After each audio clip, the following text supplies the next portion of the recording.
Science study में आप सभी का स्वागत है। बच्चों, पिछले वीडियो में हमने कक्षा 10 के पाठ 8 जीवों में जनन किस प्रकार होता है के कुछ प्रश्नों के उत्तर हल किए थे। आज हम उससे आगे के कुछ और प्रश्नों के उत्तर हल करेंगे। तो आज का पहला प्रश्न है, माँ के शरीर में गर्भस्थ भ्रूण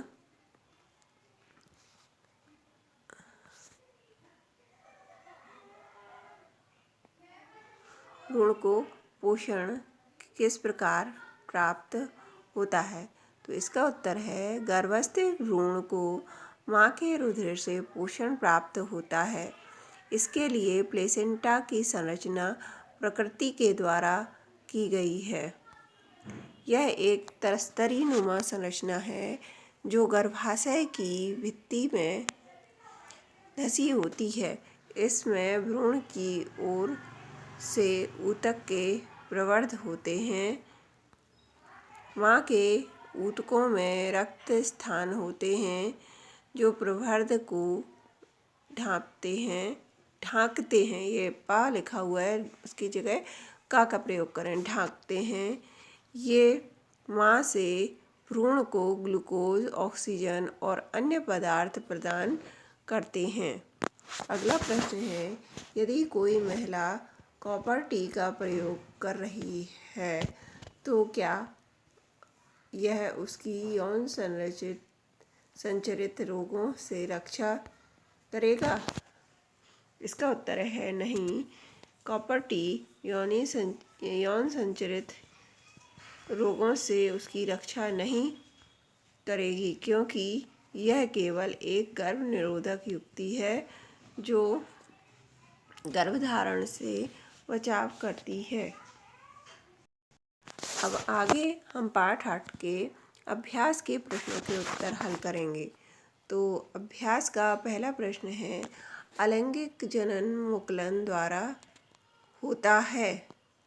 तो इसका सही उत्तर है ईस्ट में।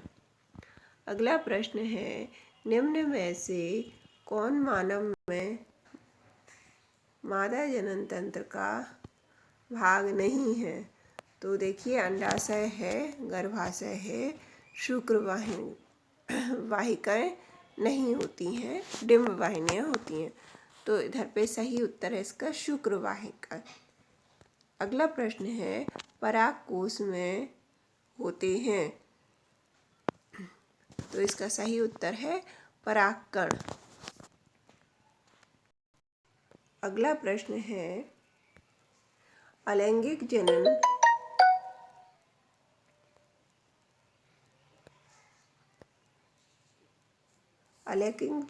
की अपेक्षा लैंगिक जनन का क्या लाभ है? इसका उत्तर है, लैंगिक जनन निम्नलिखित कारणों से अलैंगिक जनन की अपेक्षा लाभकारी है। पहला है, लैंगिक जनन में नर और मादा से प्राप्त होने वाले नर युग्मक और मादा युग्मक के निषेचन से लैंगिक जनन होता है। चूँकि ये दो विभिन्न प्राणियों से प्राप्त होते हैं, इसलिए संतान विशेषताओं की विविधता को प्रकट करते हैं।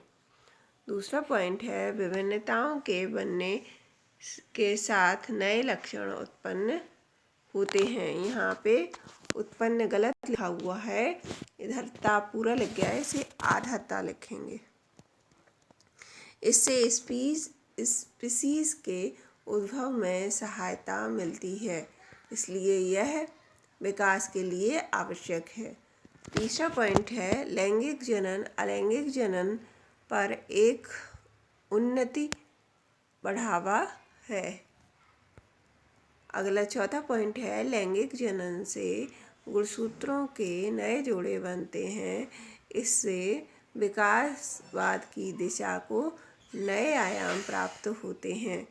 इससे जीवों में श्रेष्ठ गुणों के उत्पन्न होने के अवसर बढ़ते हैं। यहाँ पर भी उत्पन्न शब्द गलत लिखा हुआ है, इसे आप सही कर लें। इस तरह से दोनों जगह उत्पन्न आप लिखेंगे। अगला प्रश्न है, मानव में वृषण के क्या कार्य हैं? तो इसका उत्तर है, वृषण में नर जनन कोशिका शुक्राणु का निर्माण होता है। टेस्टोस्टेरोन हार्मोन से उत्पादन एवं श्रावण में वृषण की महत्वपूर्ण भूमिका है। अगला प्रश्न है, ऋतुस्राव क्यों होता है? अथवा जब अंड का निषेचन नहीं होता तो क्या होता है? वर्णन करें। इसका उत्तर है, आवर्त चक्र लैंगिक चक्र के अंतिम दिन से पहले